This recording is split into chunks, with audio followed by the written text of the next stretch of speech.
the Spirit of Matter podcast. And this episode is actually spontaneous. It's a Jupiter day here, moon hour, with the moon just decreasing from being full in Libra. So the moon is in the middle phase of Libra and is yeah, squaring lot of fortune that I don't know how to delineate on a transit level. I know that we use it in zodiacal releasing, but not more than that. And applying to oppose Jupiter. So Jupiter in Aries. And why is this episode titled Saturn in Pisces Astrological Certification? Well, this whole discourse of should people be certified to be astrologers and the kind of predicting the regulations in our field and trying to accommodate has been ongoing. And I thought I do want to address it as a video because I think it's interesting and it worth discussing. So, why Saturn in Pisces? Because Saturn in Pisces rules both healers, shamans, but also psychiatrists, and also the type of consultation that is more spiritual. So, psychic readings and astrologers. Saturn is about rules and regulation. And so, there is prediction in the astrological community that there will be attempts to regulate astrology. And the preparation for these predictions, one of the preparation is okay, let's try to regulate ourselves. Let's try to decide what do you need in order to be certified to be an astrologer so that we can withstand the upcoming danger of regulating our field. Now, um, the issue I have with this is Saturn will be in Pisces for 3 years. Okay? And what is happening with Saturn in another sign, that is Pluto going from Capricorn to Aquarius, this is happening as we are moving towards a zeitgeist of decentralization of systems that is going to be non-linear. Okay? Pluto is, in many cases, about crisis and transformations, oscillation between extremes, and so on and so forth. Decentralization also means it was meaning democracy, democratizing regimes back in the French Revolution. So it was not French revolutions and we had democracy. No, it took 300 years since the French Revolution to have a democracy in France. So we not need to take that into account as well. But eventually, it means that centralization no longer holds that much power. Okay, so Saturn, it tries to regulate, okay, to bring rules into. But this is 3 years of Saturn in Pisces. It's not the 248 years of Pluto in Aquarius that we should be more concerned about. So from the astrological perspective, I'm way more concerned to think about how do I decentralize my practice? How do I teach you in a way that you can govern yourself, that you're not dependent on me, but also that I have a way to be and to practice in a way that meets also my needs and my passions. Okay, how do I deliver knowledge? How do I do a study live with me episodes? How do I do what is called Infor? That is in the spirit of decentralization, that is in the spirit um, of my client having power over themselves. And Saturn will go to Aries later, so a lot of people taking responsibility for themselves, for their identities, or identifying themselves with more gurus or historical figures um, in themselves. You are your own guru in Aries, Saturn Aries, you are your own guru. There is no guru for you that can help because you are your own guru. or you meet a guru that tells you, that always brings the ball back to your court. You ask them a question, they always bring the ball back to you. You decide, you try and see, you tell me. Okay? So Pisces, yes, it is all the things it says that it is. And I highly recommend the Saturn in Pisces webinar by Patrick Watson.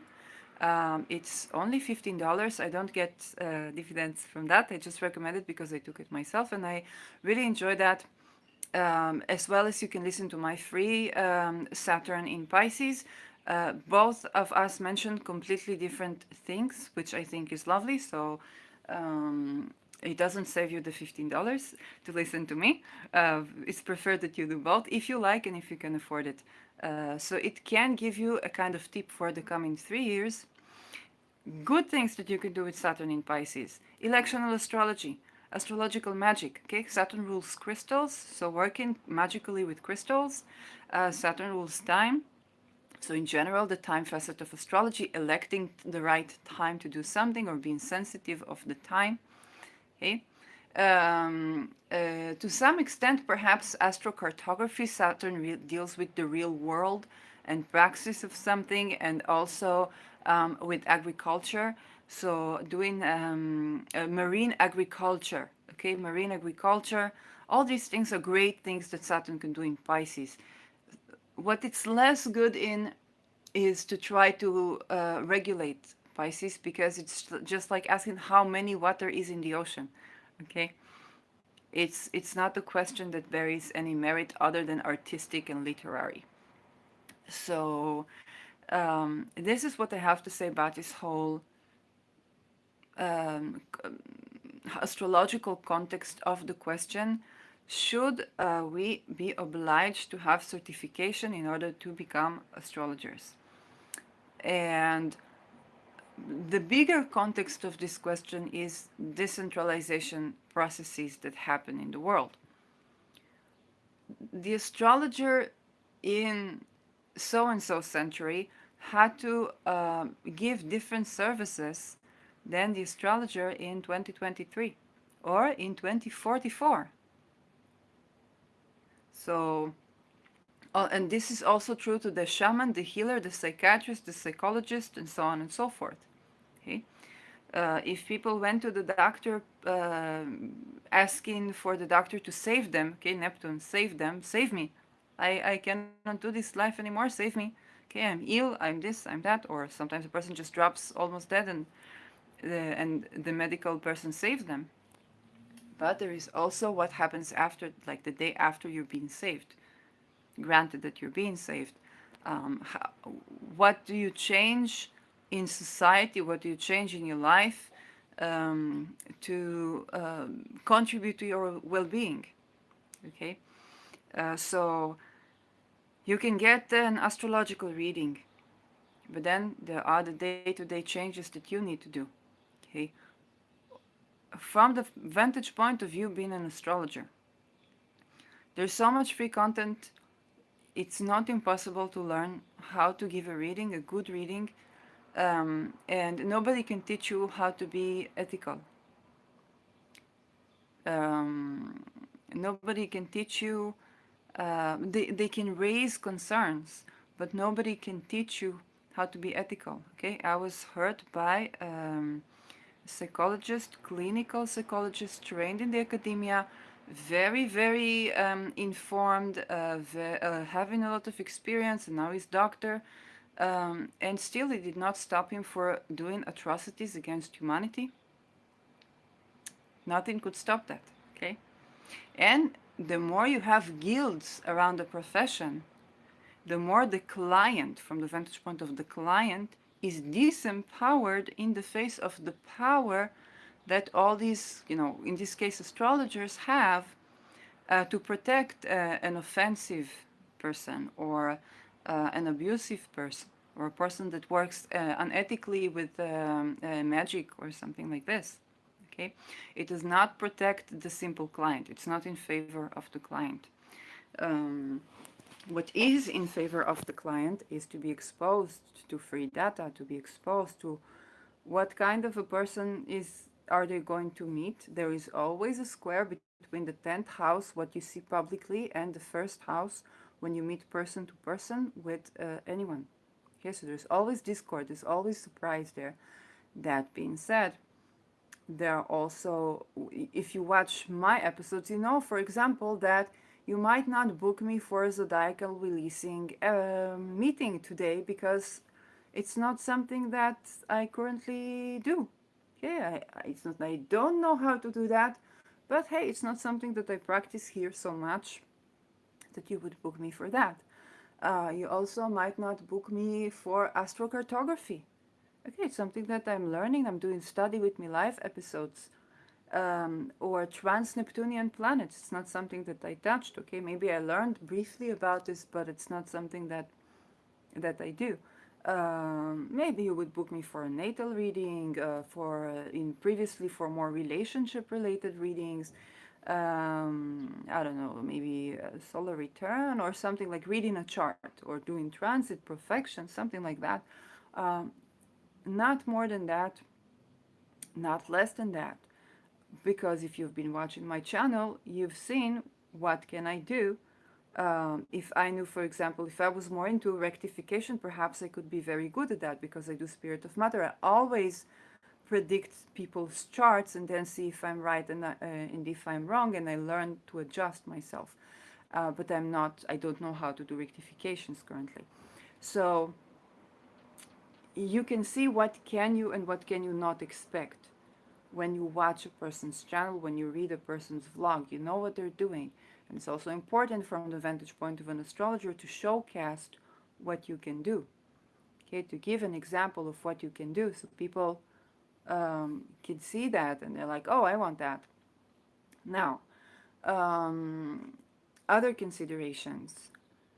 Like I said, in terms of power, centralization versus decentralization, gilding up and deciding on and standardizing things is a centralization movement.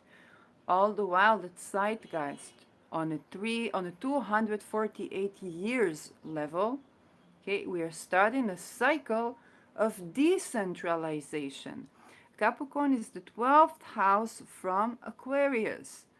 Pluto being in Aquarius, okay, and Neptune is finishing up with Pisces. Neptune is going to go to Aries, which is all about individuation, autonomy, freedom of profession, okay, the freedom to do what I desire to do. So what Saturn is doing here in Pisces is very likely to be debunked and to be like exploded out, both by this Pluto creating cycles and oscillations of things, and by Saturn going into Aquarius. Um, so, and then there is another point of view. Okay, as a more than a hobby, as something where money changes hands around astrology. How do we make money? Okay, so we can make money from content creation. In the beginning, we always make money from readings, both because we're excited to do this and this is a natural part of how we learn. Most of us do readings. It's not obligatory, um, but giving a reading, broadcasting, having a podcast, having a course that you sell, um, perhaps attending interviews or being consultation, not for private sector but for business sector. All those things can be things that you do with astrology and astrological magic. Okay, one of the great innovations of Caitlin Koppock, and if somebody did that before her, I don't know the magical community deep enough. And what she did was basically to take us from the talismans that are engraved in metal that you wear on you, and this is like I heard a lecture. She made the analogy of implanting an organ, which I really like. It's like this becomes a part of your body now. To the type of talisman that you use and has an expiration date. Okay, you enhance yourself with some Mercury materia. Okay, they had a new Mercury in Gemini. And now they had the soaps where you can bathe with the soap, and the soap has magic to it. So bringing it to the mundane level, and they are relatively affordable. Um, then, and I know they do also giveaways. So um, that's innovation. I like to paint, and sometimes I notice the correlation between astrological, like when would I paint? So maybe I would like to do in the future paintings that are magical, okay, or magic imbued paintings to the level, okay, sometimes it's just energy, manifestation, intent. If it will be astrological magic or not, I don't know. So there are all these innovations you can do, and the ways to bring us the astrological practice to your daily life. And even with consultations, it can be electional, it can be electing a place to live and the time to move. It can be a consultation, like, more psychological if you have this background. Um, Relational. It can be simple things like the type of sports that could be good for you, knowing that I'm not a physician. Okay, there was a time where I offered this reading. I was reading your Mars and like how to get fit in a way that fits you. Um, and so giving ideas relative to the sign. It can be a simple reading of what gifts should I give to somebody based on their Venus. Okay, that those simple products that we can offer, we can do that as we learn astrology. Okay, it's important to know certain things like working with people. If you are giving readings to people, so it's important to understand how to work with people. Um, that being said, uh, you need to take into consideration that the time that you will be doing one-to-one readings is limited by definition. Concrete story about me. I thought I will always do readings for people because I like to have this a hands-on experience, and I don't want to lose touch with the ground. But lo and behold, Uranus crosses my sun in the third house, and I'm called to do other things. So much so that it's nearly impossible to book an appointment. Okay, if God wanted to invite me on his podcast, I wouldn't know how to be there in time right now, because this is the time being called to do something different, and to practice this differently. And also, there are new ways in which I can get hands on experience. If you watched my episode from yesterday, then I was doing this episode about unanimous decisions in the UN. I was just felt called to do that. And that this is hands on experience on mundane level. It's just, I had this limitation in my mind, or this predisposition that I thought I will forever be giving readings because I like it so much, this hand-on experience. Okay, and yes, but it doesn't show up in the same way that I predicted it to show up. So you need to take into account one thing first. Your the time. What is the time it takes for your certification? And you don't know for how long will you be doing one-to-one readings. And this leads me to the second point. A one-to-one reading, astrological reading, is not a sustainable business model on the long run. From both the business perspective, okay, it's not something you can scale up. Only a school of astrology is something you can scale up. Astrological magic business is something you can scale up. But giving consultations is not something you can scale up. You can raise your pricing, but even if you take $10,000 for an hour, you will also find out that you have your own limit in how many readings you can give, in the very fact that you're being called to try things, to experiment more, to develop yourself more, even within the field. Um, and that is something you need to take into consideration. You cannot scale up giving one-to-one reading, and there is only so many schools, right? So there can be a lot of schools. I think that the type of teaching and courses, and I think I saw Heather Eland um, beginning to do that and really targeting in terms of her marketing, you learning astrology for you, learning to be your own astrologer.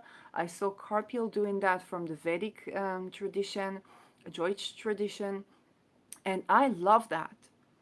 I love that. I think this is a very smart decision business wise, to target it to you're learning from me or you're taking my courses in order to do it for you, not in order to not with the promise that you will have a profession for life, but more so that you can apply it in your day-to-day life and have this skill that you're learning on how to live life and how to cope with things in yourself. I think this is a very smart decision, business-wise, to do that.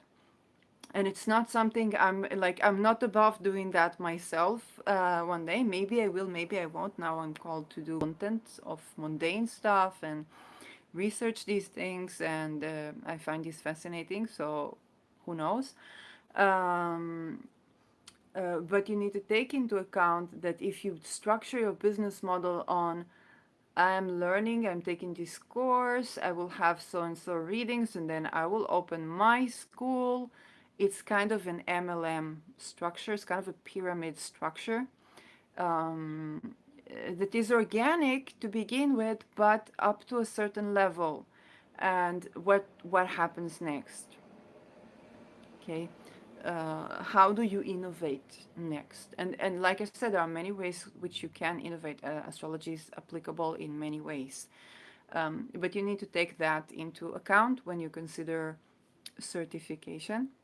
And as we understand that there is a fiscal context to the business of astrology, we might rethink the concept of requiring a certification to charge for a reading, or to do, I don't know, a talisman or whatnot. It is not, it's first of all, it's not really solving the client's problem. Okay, if I want to complain about you and I don't have the money to sue, but I had the money, like I had, I don't know, the 50 euros for your reading, on the 150 euros for your reading, but I didn't have the money to litigate, then I can, or it's too emotionally difficult for me, I cannot litigate. Whatever you did, whatever you said, if you hurt me, you didn't hurt me, I don't know, some offense or whatnot.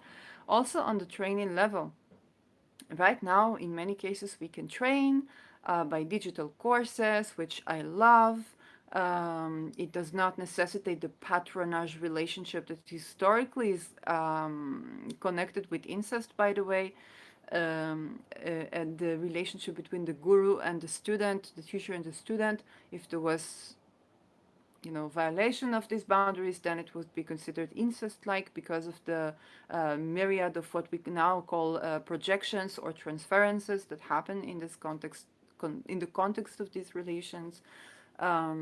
If you think about artists, then the patronage relationship, we're usually a man patron with a man artist, and then it would happen both within the context of the church and outside, and then the church kind of reinforced or paid special emphasis on enforcing anti gay laws because they connected being gay to being pedophile. So, in the context of you only met pedophilia when, because there was separation between boys and girls, you only met pedophilia between same sex relation. So, they believed religiously that persons who are pedophiles are people who are gay. And so, if you are gay, then you must be pedophile. But no, it's not like being LGBTQ has nothing to do with being pedophile. And by the way, there are also people who are pedophile by desire but don't act on it. So, uh, child offender is more correct term. So, if we want to be correct, psychologically, to like what is actually happening. Um, and when we think of centralizing and patronage and the fact that you can only be trained to do this praxis if you have this patron, this mentor, um, can reinstigate those times, those medieval times, actually, Middle Ages times, where uh, an artist would only have their practice if they had a patron, and that usually entailed sex trafficking, okay, being sex slave to their patron in addition to being taught by them, and a myriad of very complex atrocities that we now understand are atrocities. If you look to the patronage relationship, and then what, when the church tried to stop that both within and outside the church, it made the connection between a pedophile, or more correctly a child sex offender, to a gay person, because there was separation, right? Women would go to women, men would go to men. And so if there was offense against, these young artists, as were usually teenagers even, then it was be seen in the context of being gay, rather than being a child offender. That has nothing to do with being gay. So all these troubles, bringing it back, just because we're learning ancient astrology or medieval astrology, kind of bringing back the historical context or bringing back the patronage, I don't think it's good for the praxis of of astrology.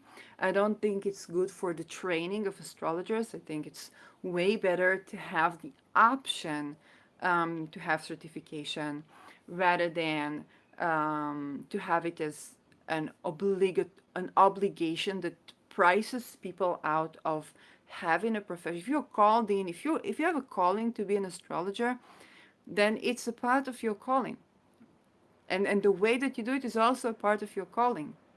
Okay, that means that if you try to do a job that is not astrology, you will become sick. Think about the sixth house in astrology. And look now, when this chart began, we had the sixth house in Sagittarius. Okay, Jupiter ruled on the Jupiter, then the ascendant on the moon. Um, so caring for your psychology as you serve the world, and here Jupiter was in the 10th house, when I began to broadcast this Jupiter in Aries, this new philosophy, this new understanding. Your service to the world, sixth house, is also your physical health, and it's the axis of the sixth and 12th. Okay, and 12 is also your mental health and spiritual health. So the house of retreat, you retreat in the 12th, and then you come to serve the world in the 6th. If you're not doing that in a way that is fit with your calling, you get physically and mentally ill. I'm a holistic health practitioner. I became holistic health practitioner after I noticed that I would get the best jobs, but I would get sick. I would get stuck in my life, and then something's even, I'm Me Too veteran. Even my being Me Too veteran, okay, was this point in my life where I was stuck in academia, um, and not going to applied practice because I had trauma with the workforce. Okay, so academia was this. I retreated to the academia, and Saturn, it does rule my 12th house and 11th house, and it is in the 9th house. Okay, so I made my retreat in the academia because I was running away from all these bullies at work, right? And I do have a Sagittarius 10th house with Ketu within the range of Antares. So you understand what I was running from. So, and Uranus there. So Uranus in 12th degree. So that means that I was using academia as retreat and refuge. And I was being called to leave academia, but it happened in such a way that involved both my questioning my mental crisis or diagnosis or whatnot, and have been forced to rethink about it, having a crisis. I could no longer take pills, not even the pills that I would take for concentrating, like amphetamines. My body just rejected those, and I had to listen to my body. So I went through a deep cycle of epistemic questioning.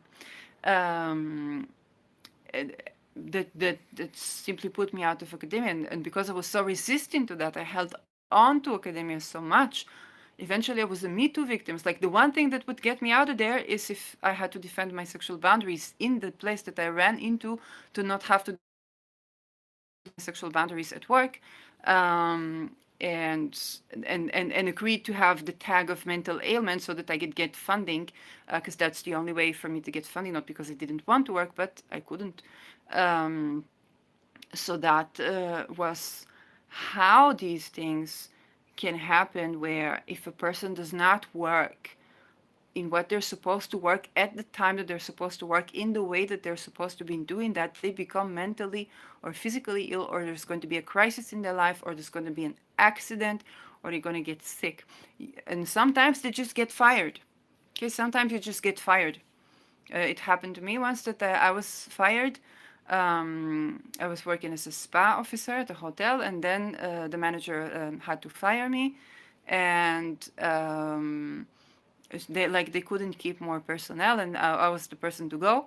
And she saw on my face. She said, you look like you are relieved when I fired you. You look like you are relieved." And she told me that, and I couldn't hide that because I had this surge of energy, like freedom. I got my life back, and I couldn't hide that, even though I was terrified because I was just fired, and I didn't know what will I do.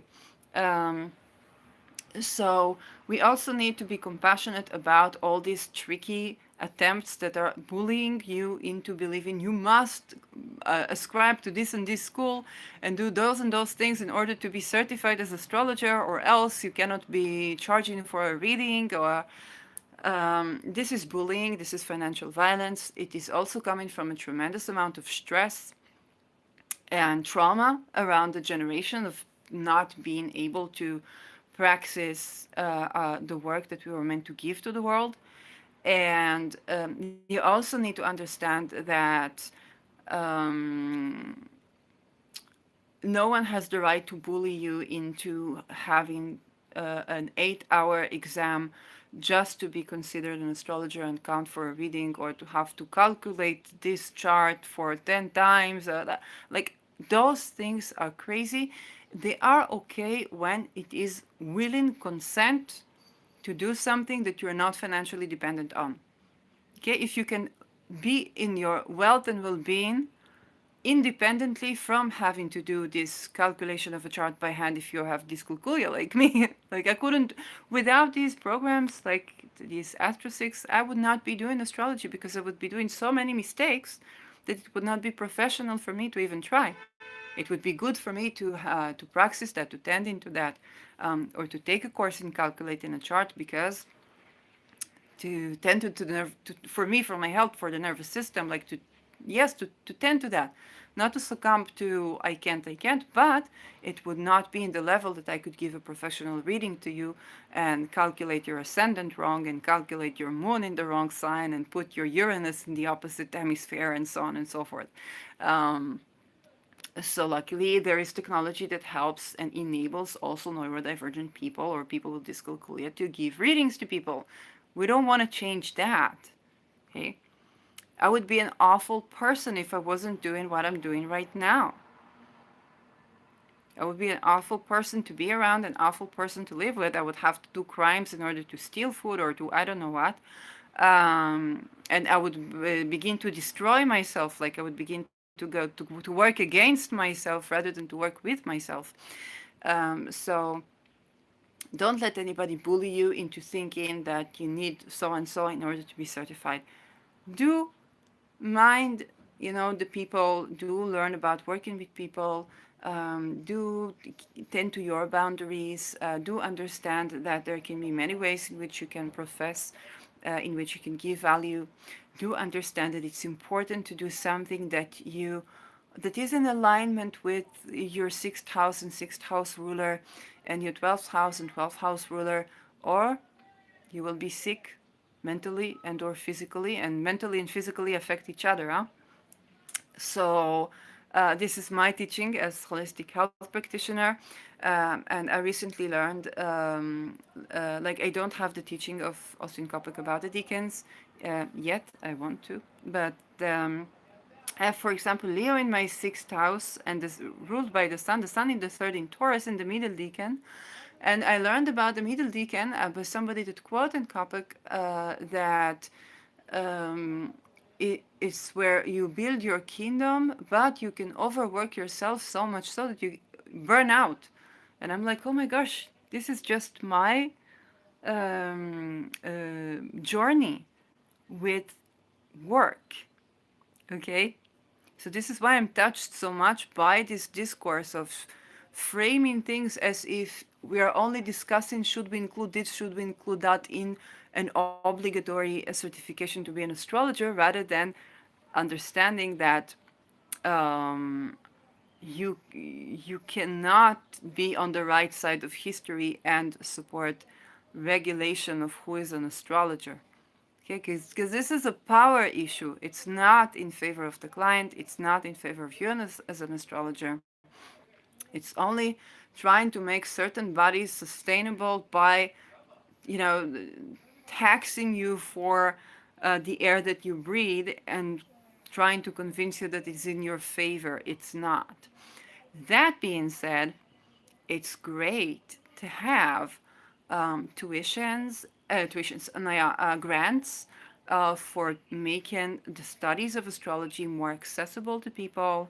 And I know that a lot of people do that. I think nearly every school have some grant-based or subsidy-based grants that are applicable, and in many cases there are courses like I saw products by Austin's new site that are $33 for a course, or not a year-long basic foundational course, but certain courses that you can take that are somehow reachable, even if you can't do it, just like that. It is something that is somehow reachable. So that is something very blessed. And yes, to teach how to calculate charts, no, this is not outdated teaching. Absolutely, it's lovely. Teach that, absolutely. But to make mandatory of what is not mandatory, and to oppress people in their workforce is violent. Okay, it's not sustainable. It's not sustainable for you to invest in it, because the profit that you will spend reading to people, you would need to put back into your business in the form of rejuvenating the services that you give. Okay, so it's not sustainable to be forced to wipe your soul out in trying to get certified for something that you will only spend so much time doing before you have to rejuvenate it yourself. Okay? I'm not against these extreme forms of, I don't know, let's see who can give readings for 8 hours. I've been recording. Sometimes I record 6 hours a day, sometimes 8 hours when I record. And it's crazy, and it should not be an obligation to do that. And sometimes I do that just because I enjoy it so much. But it's not something that can be advocated as a regulation, a standard. Um, Not good for you, not something that should be your main source of income if you go about this in this way. Um, and don't let anybody bully you into thinking otherwise. And also, I'm looking to see who is who, okay?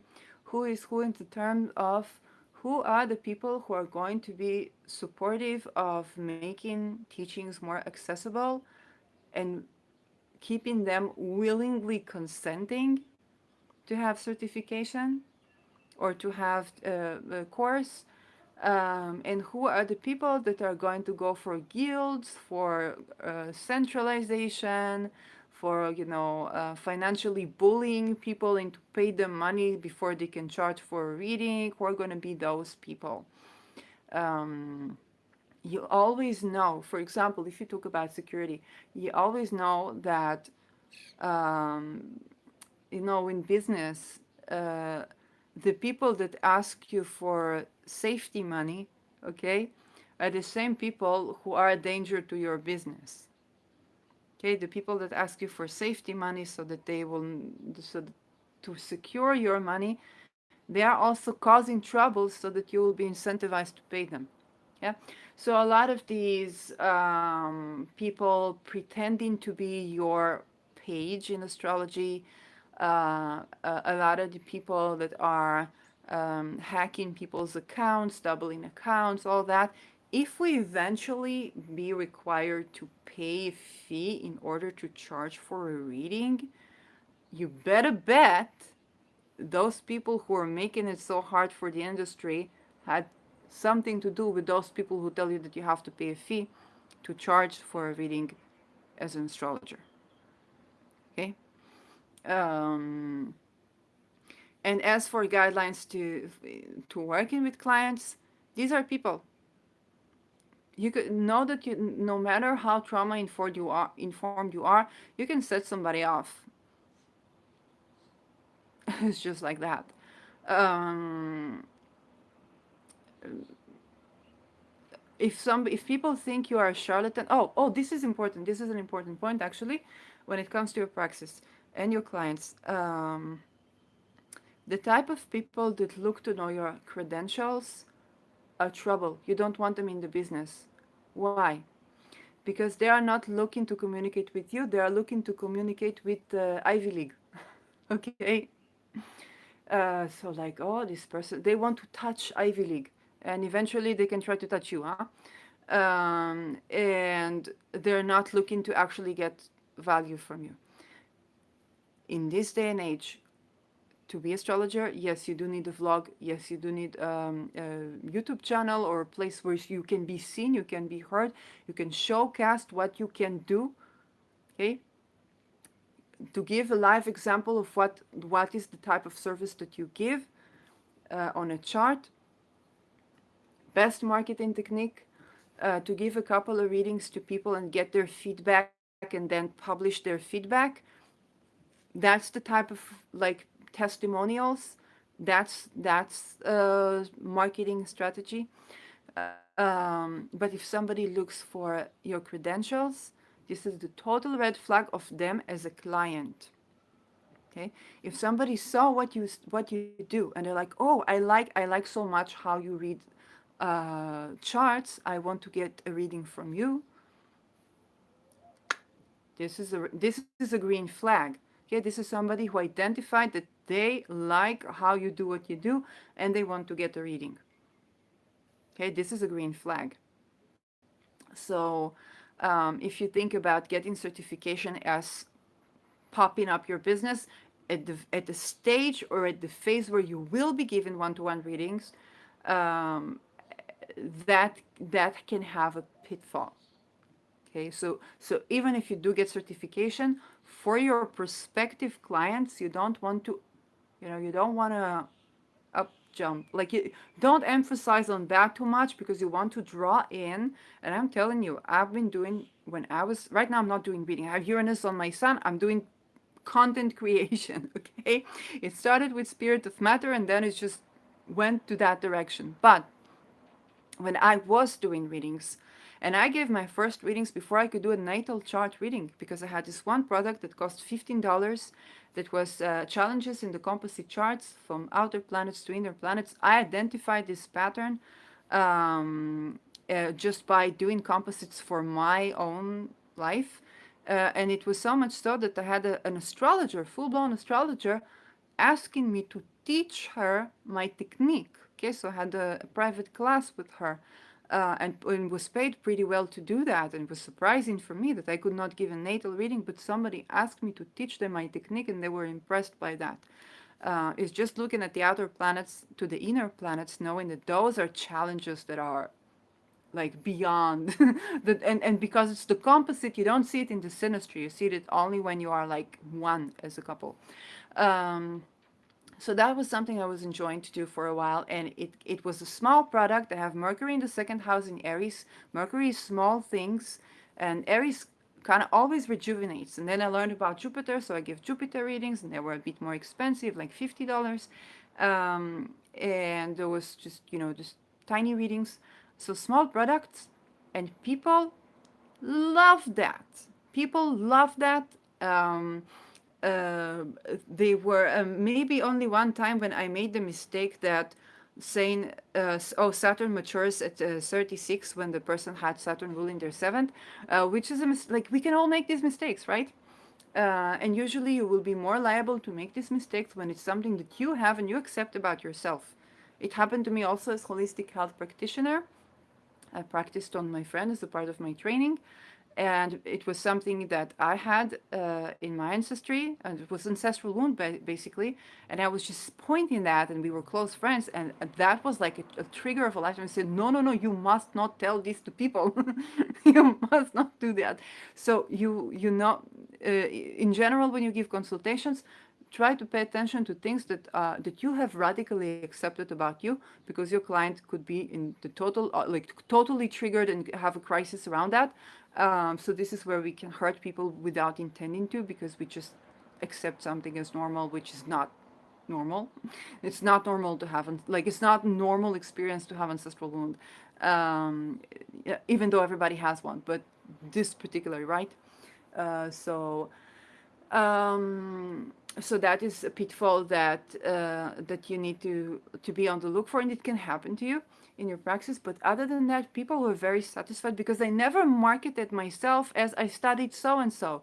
I marketed, this is the value, okay? This is the value. When you date a person, there are things you cannot see. If it was the composite reading, when you date a person, there are things you cannot see. What if you had the possibility to ask for the chart openly and see what could be the possible pitfalls if you two were together? And what should you pay attention to? And those for people who are looking to date somebody on a long-term relationship. And people love that.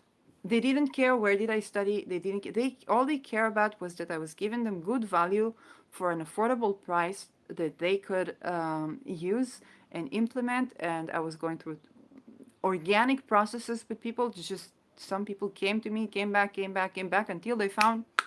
And then I learned more and more, so I could eventually give them a natal reading as a gift, okay, and they would get the pattern and begin to work with the certain pattern that they had. And I'm not a psychologist, I'm not a relational advisor or whatnot, but it was just one product that I did. It was very good. And the reason that my clients were so satisfied with me was because I was marketing the value that I have to give, not the certification or credentials of me as an astrologer. Okay? I just said I'm an astrologer. I just said I'm an astrologer. And sometimes I didn't even say that. I just marketed the product directly. Hey, did you know that you can get so and so? Did you know that before you date someone, there are things you can already see that could be pitfalls farther down the road? And would it be nice if you could have like like a preview of that, just so you can prepare yourself? So that was a good thing. Yeah, or Jupiter readings, like did you find in the place where you can, because Jupiter is the instinct to do good, so where you can interfere in your life, but it's what you can do, the chances that you can take in your life.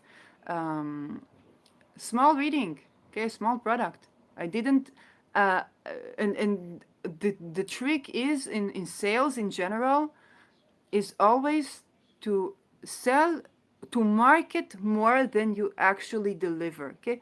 Market a bit lower, over deliver, okay?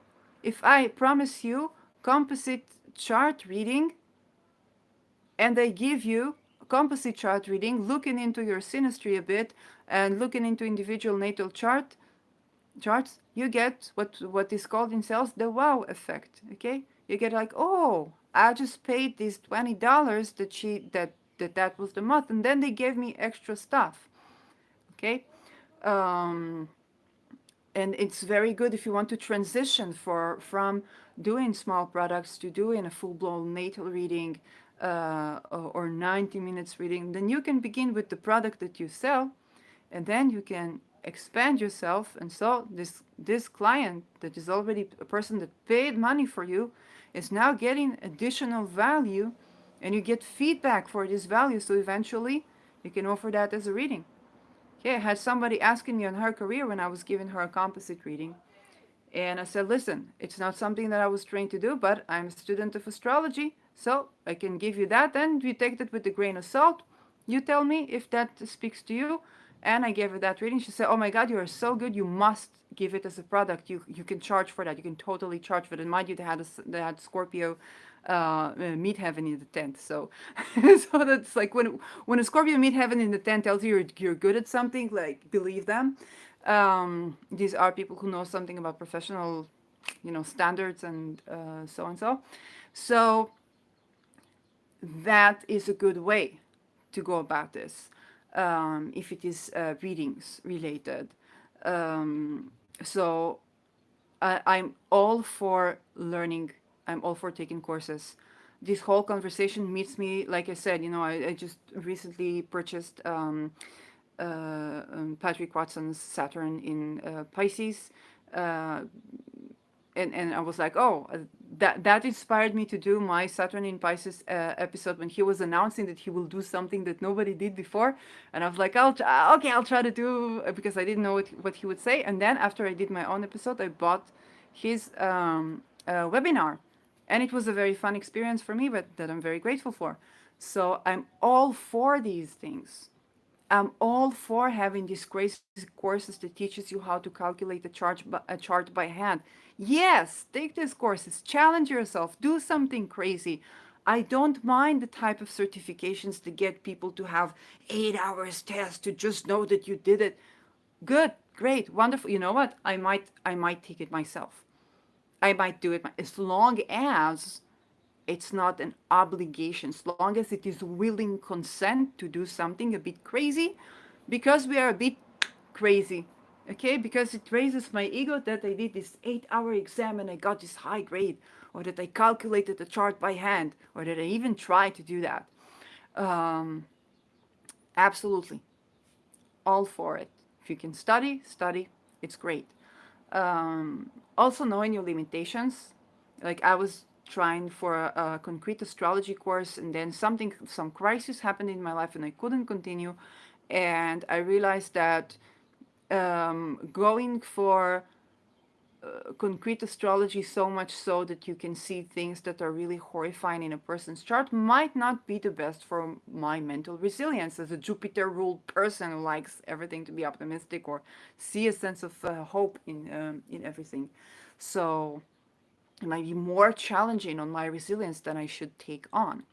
And that affected my reading as well. Okay, I marketed myself as a Jupiter reader rather than, though my Jupiter is in Saturn, is in Capricorn, rather than, this person who's going to give you, you're going to die at so and so age, you're going to have this kidney failure, this blah, blah, blah. So that is really another thing to consider, is to be soft on yourself, like to be tender with yourself, in the right places, and hard on yourself if you feel like it, but not into the way that is destructive or making you sick. Um, what more? And this is a time in the industry that I'm looking at who is who. Like who are the people who are going to push for empowering field, empowering community, um, for yes, having schools, having teaching, having accessibility, having business models that accommodate for diversity, um, and innovating our business models in a way that is good for ourselves as practitioners, for prospective students and our colleagues, and for our clients and prospective clients. And who are the people who are going to push for this? You must take this journey to the moon and back in order to give a reading, and you will only be giving reading for so and so months or years before you understand that it's no longer sustainable. You must do something else, both for your well-being and for the business to scale it up. Um, that would be how I would pick my associates, um, and that's good to know.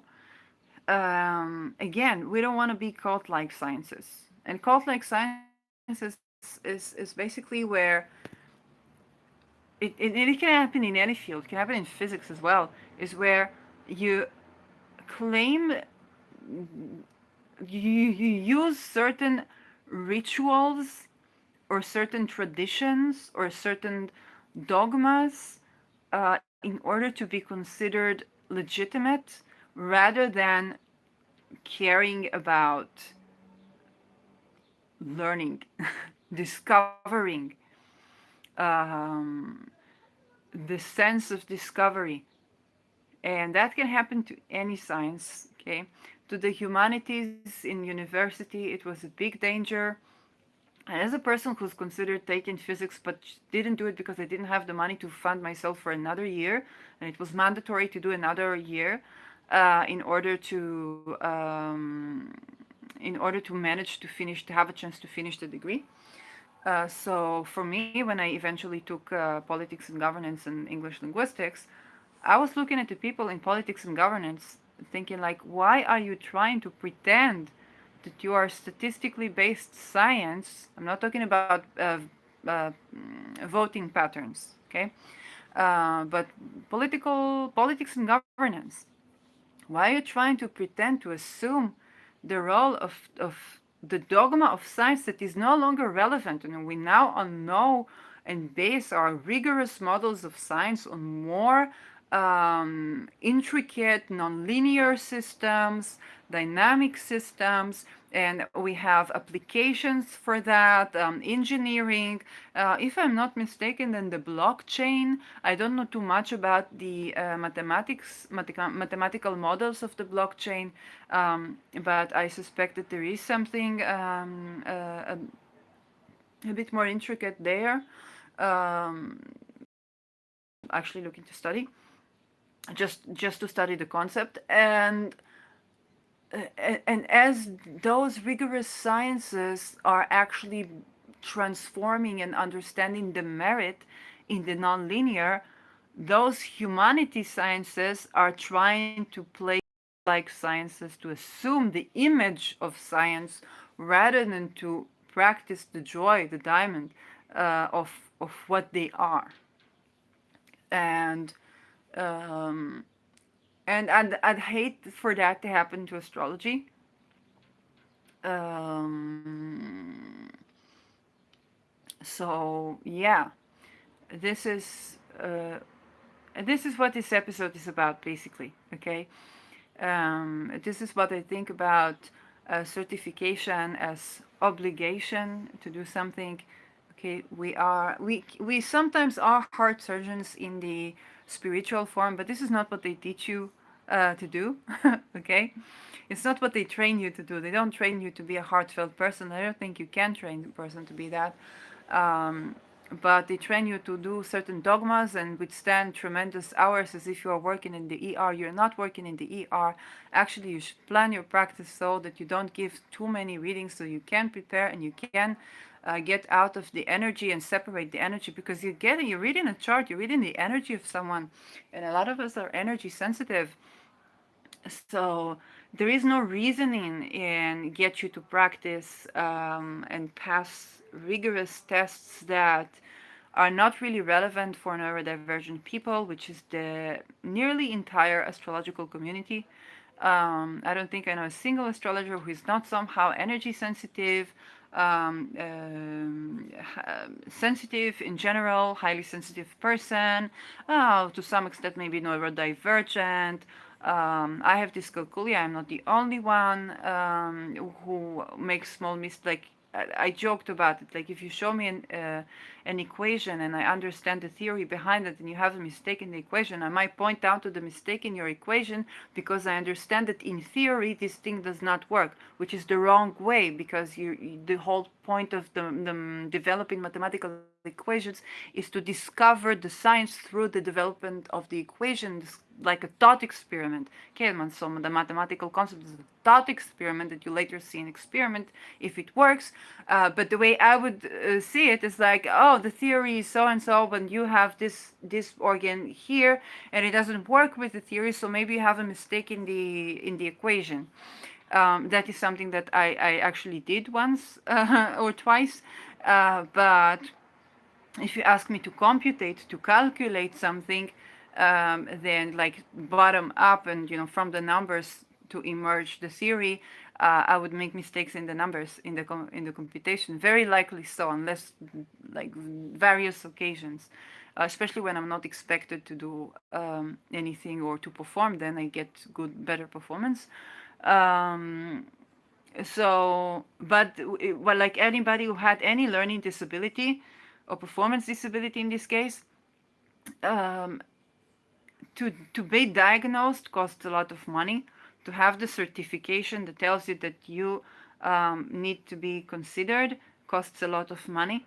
Okay, I went through an entire almost 2 degrees without any certification, any help basically in terms of acknowledging that I have ADHD, because I didn't have the money to pay for a doctor.